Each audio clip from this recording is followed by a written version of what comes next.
Existe um tipo de dor que não grita. Ela ri. Ela faz piada. Ela entra em uma sala e muda o clima. As pessoas que usam o humor como escudo não são apenas engraçadas por acaso. Elas aprenderam, em algum momento da vida, que ser engraçado era mais seguro do que ser sincero. Que provocar risos era menos arriscado do que provocar preocupação. Que entre ser amado por divertir e ser rejeitado por sofrer, o riso parecia a melhor escolha. Desde cedo, muitas dessas pessoas perceberam que quando estavam tristes, confusas ou machucadas, ninguém sabia muito bem o que fazer com elas. A dor gerava desconforto nos outros, silêncios estranhos, mudanças de assunto, às vezes, rejeição. Mas quando elas faziam alguém rir, tudo se resolvia. O ambiente ficava leve, as pessoas se aproximavam, o afeto vinha, o olhar era de aprovação. Assim, sem perceber, o cérebro começou a associar valor pessoal com entretenimento emocional. A criança que aprende que sua tristeza não é bem-vinda começa a moldar sua personalidade em torno daquilo que é aceito. Se o choro incomoda, ele é engolido. Se o silêncio afasta, ele é evitado. Se a alegria agrada, ela é exagerada. O humor nasce, então, não como expressão espontânea, mas como estratégia de sobrevivência emocional. Na vida adulta, isso se transforma em um padrão profundo. A pessoa entra em relações já ocupando o papel de quem anima, distrai e alivia.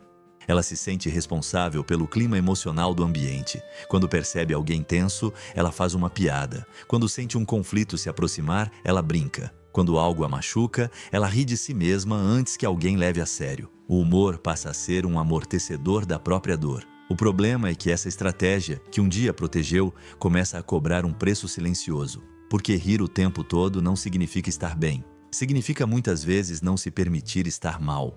E quando a dor não encontra espaço para existir, ela não desaparece, ela se acumula. Psicologicamente, essas pessoas desenvolvem uma dificuldade profunda de acessar suas próprias emoções sem filtro. Elas sentem tristeza, raiva, medo e frustração, mas quase imediatamente transformam isso em piada. O humor vira uma tradução automática da dor, só que essa tradução é imperfeita. Ela comunica algo, mas não comunica tudo. Quem escuta ri, mas não entende.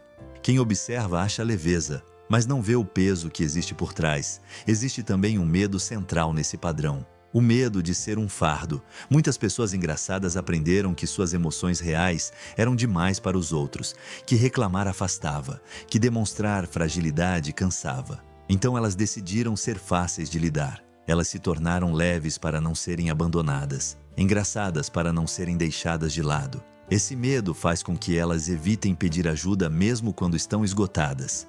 Afinal, como alguém que sempre ri pode dizer que não aguenta mais. Como alguém que anima todo mundo pode admitir que está vazio. Existe uma vergonha silenciosa em admitir dor quando sua identidade inteira foi construída em torno de ser divertido. Com o tempo, isso cria uma desconexão interna. A pessoa começa a se perguntar quem ela é quando não está fazendo alguém rir. E muitas vezes ela não sabe responder, porque passou anos sendo necessária, mas não sendo vista. Presente, mas não acolhida. Querida, mas não compreendida. Outro aspecto psicológico importante é o controle. O humor permite controlar a narrativa. Quando a pessoa faz piada sobre sua própria dor, ela decide como aquilo será visto.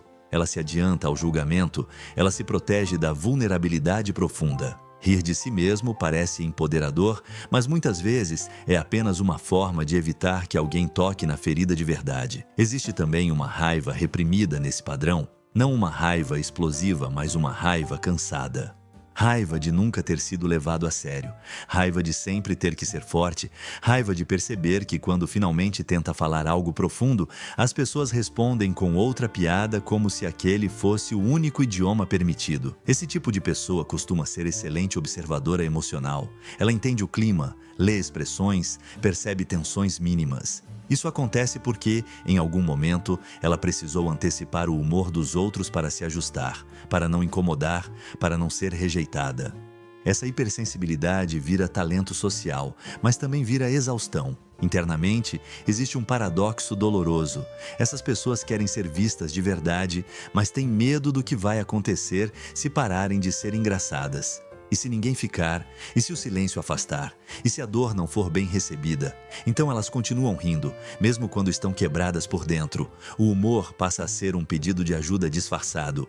Cada piada exagerada, cada comentário autodepreciativo, cada risada fora de hora carrega uma mensagem implícita que raramente é ouvida. Algo como: estou sofrendo, mas não sei como dizer. Me veja, mas não me confronte. Fique, mas não me questione. O corpo paga essa conta. Ansiedade constante, dificuldade para dormir, sensação de vazio após interações sociais, cansaço emocional profundo. A pessoa sai de encontros sentindo que entregou tudo e não recebeu nada.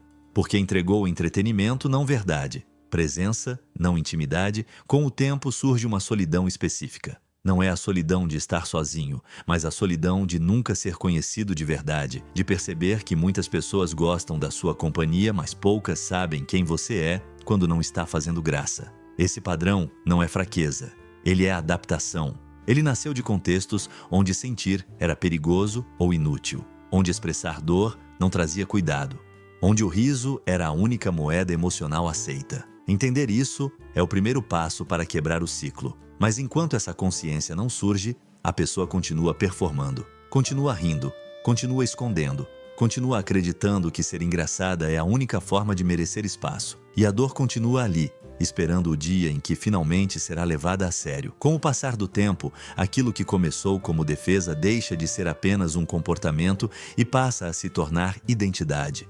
A pessoa já não é alguém que usa o humor, ela passa a ser a pessoa engraçada. E isso muda tudo, porque quando um traço vira identidade, abandoná-lo parece ameaçador. Não é mais só parar de fazer piadas, é arriscar perder quem você acredita ser para os outros. Nesse estágio, o humor não surge apenas em momentos difíceis, ele se torna automático. Mesmo em situações onde o silêncio seria natural, a piada aparece. Mesmo quando alguém tenta uma conversa profunda, o riso surge como desvio. É como se o cérebro tivesse aprendido que profundidade emocional é território perigoso. Melhor transformar em algo leve antes que fique sério demais. Psicologicamente, isso cria uma fragmentação interna. Existe um eu que sente intensamente, que carrega memórias dolorosas, frustrações antigas, medos não resolvidos. E existe um eu social performático, rápido, espirituoso, sempre pronto para aliviar o clima. Esses dois eus raramente se encontram. E quando não se encontram, a pessoa vive em constante tensão interna. Esse conflito gera um tipo específico de ansiedade. Não é apenas medo de julgamento externo, é medo de contato interno. Muitas dessas pessoas evitam momentos de silêncio porque no silêncio a dor ganha volume. Elas preferem o barulho da piada ao eco dos próprios pensamentos. Preferem fazer rir do que sentir. Há também uma dificuldade profunda em receber cuidado. Quando alguém tenta se aproximar emocionalmente, oferecer ajuda ou perguntar se está tudo bem, a resposta costuma vir em forma de brincadeira. Não porque não haja dor, mas porque aceitar cuidado exige vulnerabilidade. E vulnerabilidade, para quem aprendeu a sobreviver rindo, soa como perigo. Essas pessoas muitas vezes se sentem desconfortáveis quando o foco emocional está nelas. Elas gostam de ouvir os outros, aconselhar, apoiar, animar. Mas quando alguém pergunta de verdade como elas estão, surge um bloqueio. A resposta vem rasa, irônica ou rápida. Porque não aprenderam a ocupar o lugar de quem precisa. Aprenderam apenas a ocupar o lugar de quem sustenta. Outro elemento central é a culpa. Culpa por sentir dor quando aparentemente tem motivos para rir. Culpa por não conseguir sustentar a imagem positiva que os outros criaram. Culpa por pensar em si quando sempre foi o apoio emocional alheio. Essa culpa reforça o ciclo de silêncio emocional. O humor também se torna uma forma de autopunição. Muitas pessoas engraçadas usam a autodepreciação como recurso. Fazem piada com suas falhas, seus traumas, seus medos. Isso cria a sensação de controle, mas também reforça internamente a ideia de que sua dor não merece respeito. Se eu mesmo rio disso, por que alguém levaria a sério? Com o tempo, essa postura mina a autoestima. Porque rir da própria dor não a transforma em força. Apenas a torna invisível, e aquilo que não é visto, não é cuidado. A pessoa começa a se sentir pequena emocionalmente, mesmo sendo grande socialmente. Nos relacionamentos afetivos, o impacto é profundo. Muitas vezes essas pessoas atraem parceiros que gostam da leveza, mas não sabem lidar com profundidade. Quando a dor finalmente aparece, o outro se assusta. Diz que você mudou, que não é mais tão divertido, que algo está errado. Isso reforça a crença antiga de que ser verdadeiro afasta. Assim, a pessoa aprende a dosar sua verdade. Mostra um pouco, mas não demais. Sofre, mas não muito. Reclama, mas logo faz piada. É uma existência emocionalmente vigiada, sempre cuidando para não ultrapassar o limite invisível do aceitável. Existe também um cansaço acumulado que não é físico. É um cansaço de sustentar personagens, de ser o alívio do ambiente, de ser a pausa cômica da vida alheia, de nunca ter espaço para cair, porque todos esperam que você levante os outros. Esse cansaço muitas vezes se manifesta como apatia. A pessoa continua engraçada, mas por dentro já não sente prazer. Ri, mas não se diverte. Brinca, mas não se conecta. É como se estivesse emocionalmente anestesiada. O humor continua funcionando, mas o sentido se perde. Em termos psicológicos, isso está ligado a um medo profundo de rejeição emocional. Não rejeição social, mas rejeição do eu real. A crença central é: se eu mostrar quem realmente sou, não vão querer ficar. Então a pessoa mostra apenas o que acredita ser aceitável. O problema é que isso impede vínculos profundos, porque vínculos verdadeiros exigem presença emocional real, exigem espaço para dor, contradição, silêncio, e quem sempre ocupa o lugar do engraçado raramente recebe permissão para ser frágil. Há um momento crítico nesse padrão. Geralmente acontece quando a pessoa passa por uma dor grande demais para virar piada, uma perda, um esgotamento extremo, uma crise existencial. Nesse ponto, o humor falha. E quando ele falha, a pessoa se sente perdida, porque não sabe outra forma de existir emocionalmente. Esse é um momento de risco, mas também de possibilidade, porque ali surge a chance de reconstrução, a chance de aprender a falar sem rir, de sentir sem disfarçar, de ser visto sem performar. Mas isso exige coragem, exige enfrentar o medo antigo de não ser aceito. Aprender a soltar essa máscara não é imediato. No começo, o silêncio parece estranho. A vulnerabilidade parece exagerada. A dor parece grande demais. Mas aos poucos, quando a pessoa encontra alguém que escuta sem rir, que acolhe sem desviar, algo começa a se reorganizar internamente. Ela percebe que pode existir sem entreter, que pode ser amada sem distrair, que pode ser necessária mesmo quando não faz ninguém rir. Se esse tema está fazendo sentido para você, talvez seja porque em algum nível ele toca a sua própria história. Se quiser continuar explorando esse tipo de conteúdo profundo sobre comportamento, emoções e padrões invisíveis da mente, vale acompanhar o canal e permanecer por aqui. Às vezes, entender o que nos moldou é o primeiro passo para parar de se esconder. Em algum momento, ainda que silenciosamente, a pessoa que sempre foi engraçada começa a sentir que algo não está certo. Não é um pensamento claro, é uma sensação difusa, um incômodo que surge depois das risadas. Um vazio que aparece quando o ambiente fica quieto. Uma percepção estranha de que todos parecem próximos, mas ninguém realmente conhece quem ela é por dentro. Esse é o ponto em que o humor deixa de proteger e começa a aprisionar. A pessoa percebe que não está apenas escondendo a dor dos outros, está escondendo de si mesma. E isso gera um conflito interno difícil de sustentar, porque continuar rindo dói, mas parar de rir assusta. Psicologicamente, esse momento é marcado por uma quebra de identidade. Se durante anos o valor pessoal esteve associado à capacidade de divertir, aliviar e animar, o que sobra quando isso é questionado? Surge uma pergunta que muitos evitam encarar: quem sou eu quando não faço ninguém rir? Essa pergunta gera medo porque ela ameaça a lógica que sustentou a sobrevivência emocional até ali. O humor foi a ponte que garantiu o pertencimento. Largar essa ponte parece arriscado, parece solitário.